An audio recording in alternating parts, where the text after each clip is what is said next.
Adolf Hitler profoundly influenced the 20th century, not only through his rise and fall, but also through the lesser-known stories of those in his shadow. From his beginnings as a disenchanted soldier to his ascent and collapse as the leader of the Nazi Party, Hitler's path was chillingly relentless. Equally compelling were his complex and sometimes secretive relationships with his family members, adding a dark personal dimension to his political saga. A look inside the lives of his nieces and nephews provides a unique insight into not only who Hitler was as a tyrannical leader, but who he was as a person. Hitler's notorious legacy deeply affected the lives of his nieces and nephews. One of his nephews, who served in the Luftwaffe as a lieutenant in the engineering corps, was captured during World War II and awaited his uncle's rescue, while another moved to the US to escape his uncle's influence. A third nephew, who was a soldier devoted to the Nazi cause, died in Soviet captivity. His niece struggled with a controlling and tragic relationship with her uncle, ending in her mysterious death, while her younger sister tried to avoid the dramatic and scandalous elements of Hitler's personal sphere. These varied paths highlight the profound impact of their connections to Hitler. What price did they pay for being related to one of history's most infamous figures, and what was the ultimate cost? Born on March 12, 1911 in Liverpool, England, William Patrick Hitler was the son of German-born Alois Hitler Jr., who was Adolf Hitler's half-brother, and his Irish wife Bridget Dowling. The couple, who met in Dublin and married in London in 1910, lived at 102 Upper Stanhope Street. Coincidentally, this residence would later be destroyed by the Luftwaffe during the Liverpool Blitz on January 10, 1942. But in 1914, their ordinary life was upended when Alois left for a gambling tour across Europe and never returned. World War I had suddenly erupted, making it impossible for him to return home at the time, so Alois moved back to Germany and permanently abandoned his family, leaving Bridget to raise their son on her own. Eventually, Alois remarried unlawfully, as he was still married to Bridget, and had another son named Heinz, with his second wife, yet maintained some contact with Bridget. In the mid-1920s, he asked her to send William to Germany for a visit, which she finally agreed to in 1929 when William turned 18 years old. William visited his father in Germany, where he first met his half-brother Heinz, and his uncle Adolf, whom he remembered watching for the first time at a Nazi rally. Later, Adolf came by his father's house, as William would later write in an article about his uncle, stating, "We had cakes and whipped cream, Hitler's favorite dessert," William wrote. "I was struck by his intensity and his feminine gestures. There was dandruff on his coat." William returned home to London shortly after the visit, but in 1933, amidst the rise of the Nazi Party, he saw an opportunity to further his own ambitions by moving to Germany to capitalize on his uncle Adolf's growing power. With Adolf now chancellor, he secured William a job at the Reichskredit Bank in Berlin, which he held for most of the 1930s. He later worked at the Opel automobile factory and as a car salesman. Eventually dissatisfied with his situation, William attempted to blackmail his uncle, threatening to sell embarrassing family stories unless his financial and living circumstances improved. This strained their relationship, with Adolf referring to William as his loathsome nephew. Their relationship further soured when in 1938, Adolf asked William to relinquish his British citizenship in exchange for a high-ranking job. Suspecting a trap, William fled to London, although he continued to try and blackmail his uncle. One of his threats included spreading the rumor that Hitler's paternal grandfather was a Jewish merchant. After returning to London, William publicly condemned his uncle in an article he wrote for Look magazine titled, "Why I Hate My Uncle." His journey then took him to the United States, when in January 1939 the newspaper magnate William Randolph Hearst brought William and his mother Bridget to the United States for a lecture tour. Suddenly stranded by the outbreak of World War II, William made a special request to then-President Franklin D. Roosevelt, and was eventually approved to join the United States Navy in 1944 as a pharmacist's mate, a role that later evolved into a hospital corpsman. Despite initial skepticism due to his surname, William dedicated himself to his service until 1947 and reportedly received a Purple Heart for his efforts. After the war, William relocated to New York and changed his last name. This decision was more than an attempt at anonymity, it was a conscious effort to distance himself from the stigma that came with being a Hitler. He married and settled in Patchogue, New York, where he used his medical training to establish a blood sample analysis business. In the decades that followed, William Patrick Stewart Houston, as he was now known, led a life marked by normalcy. The couple had 4 sons, all of whom carried the Stuart Houston name amidst the complex backdrop of their family history. Rumors of a pact among the brothers to not have children were later denied by his son, Alexander, despite the pervasive shadow of their notorious ancestor. William's life, from a Liverpool flat to a quiet American suburb, paints a portrait of a man navigating the complexities of identity, family, and history's indelible marks. He passed away in 1987 at the age of 76, having successfully carved out a life separate from the shadow of his infamous uncle. In stark contrast to his brother William, Heinz Hitler was deeply loyal to his uncle Adolf and embraced the ideals of Nazi Germany. Born on March 14, 1920, in Magdeburg, Germany, Heinrich Heinz Hitler was the younger son of Alois Hitler Jr. and his second wife, Hedwig Heidemann, a German woman whom Alois had married bigamously. Heinz was the younger half-brother of William Stuart Houston and the nephew of Adolf Hitler, the leader of Nazi Germany, who reportedly called Heinz his favorite nephew. Heinz was raised in an environment where the Nazi ideology was deeply ingrained.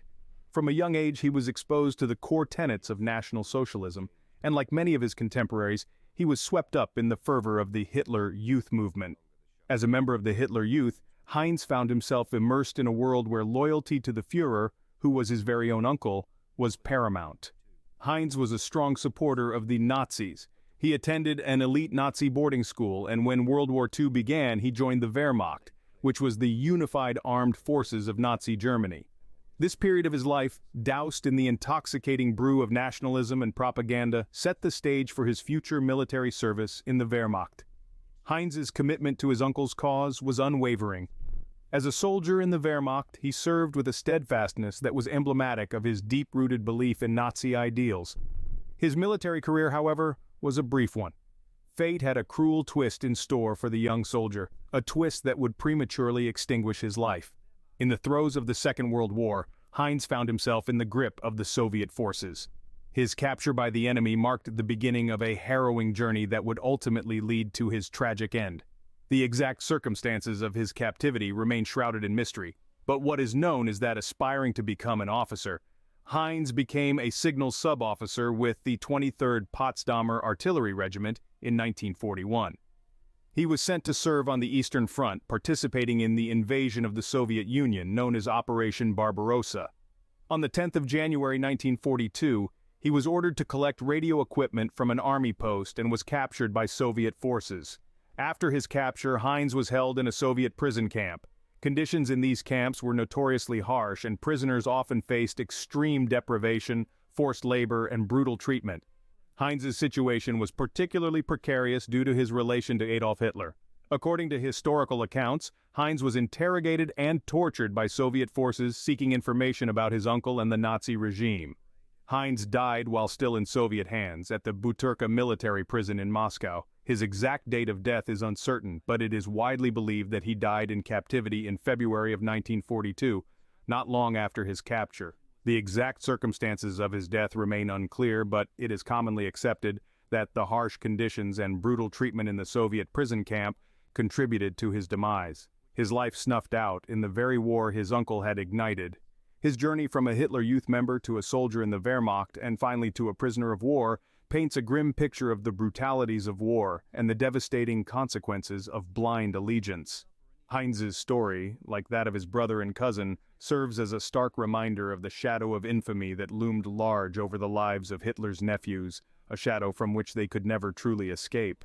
Like his younger cousin Heinz Hitler, Leo Raubal Jr., born on October 2, 1906 in Linz, Austria, was a favorite nephew of Adolf, and Hitler liked to spend his time with him.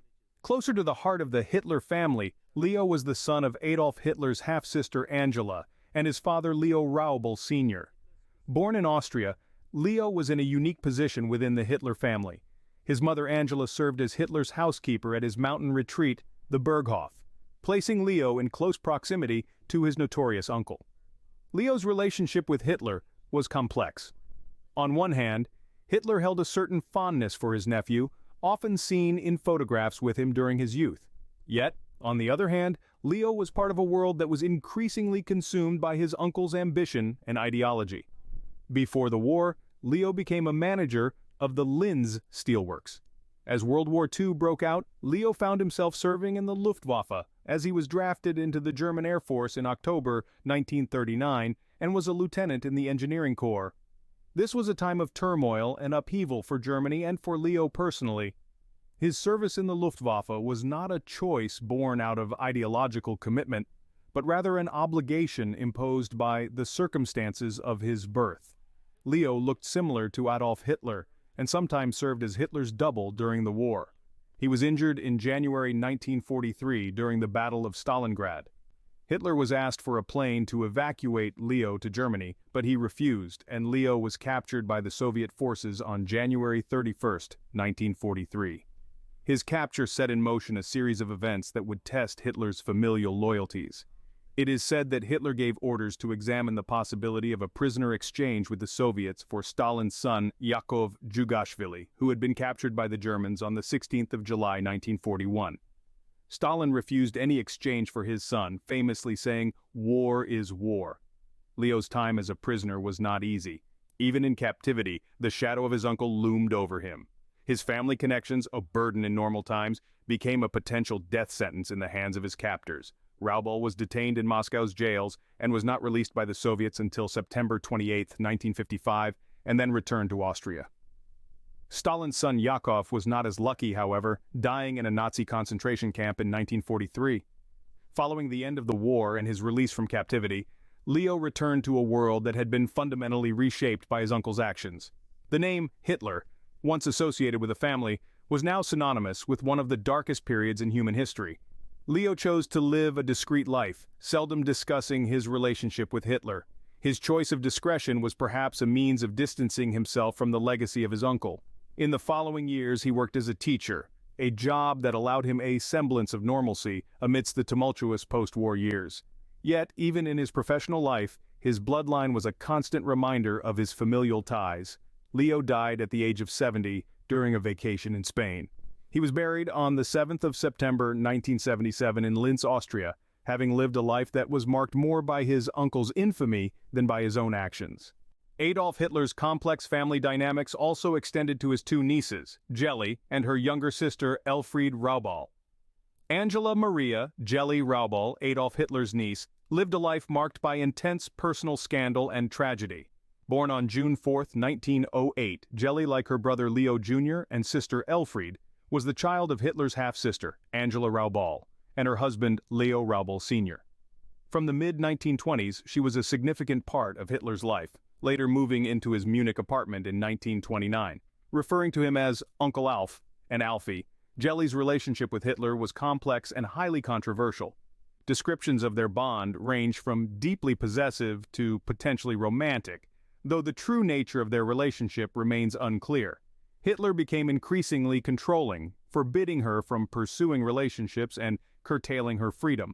For example, when Jelly became involved and secretly engaged to Hitler's chauffeur Emil Maurice, Hitler reacted jealously, firing Maurice and forbidding her from seeing him again. By the time of her death in 1931, Jelly was reportedly very unhappy and felt trapped. She expressed a desire to move to Vienna to continue her singing lessons, or maybe it was to be with a lover who she had fallen for, but Hitler refused to allow her to leave. On September 18, 1931, after an argument with Hitler, Jelly was found dead in her room the next day from a gunshot wound to her heart inflicted by Hitler's Walther pistol. Her death was officially ruled a suicide, but there were numerous inconsistencies and suspicions surrounding the case. Some speculated she was murdered, either by Hitler or on his orders, due to the controlling nature of their relationship and her desire to escape his influence. The aftermath of Jelly's death had a profound effect on Hitler. He reportedly kept her room as a shrine and declared that she was the only woman he had ever loved. Her death remains a subject of speculation and mystery, contributing to the darker aspects of Hitler's personal life and the historical narrative surrounding him. Elfriede Raubal, born on January 10, 1910, was the younger sister of Jelly Raubal and another niece of Adolf Hitler. Unlike her siblings, Elfriede's life was not as entangled with the dramatic and scandalous elements of Hitler's personal sphere. Elfriede married and lived a relatively private life, passing away in 1993. 5 nephews and nieces, 5 different paths, all marked by the shadow of one man's infamy, William Patrick Hitler, the reluctant Hitler, navigated a world torn apart by war, escaping his uncle's shadow to find anonymity in a new land. Heinz Hitler, the committed soldier, lived and died in service to the very regime his uncle built, his life a testament to the tragedy of extremist ideologies. Leo Raubal Jr., the reluctant airman, spent his life under the weight of his infamous surname, choosing to live quietly rather than engage with his past. Jelly Raubal, Adolf Hitler's niece, lived under his oppressive control. Her tragic life and death, shaped by Hitler's domineering influence. Elfried Raubal's life, by contrast, appears to have been much more private and devoid of such dramatic events surrounding her uncle and family. Each one's life was shaped not only by their personal choices, but also by the far-reaching consequences of Adolf Hitler's actions. Bound by blood to a figure of such notorious reputation, their lives unfolded as footnotes in the margins of history. Their stories are a powerful reminder of how one person's actions can have a lasting impact, influencing the lives of many, even those on the fringes of their world. Thank you for watching this video. If you enjoyed it, please give it a thumbs up and subscribe to our channel.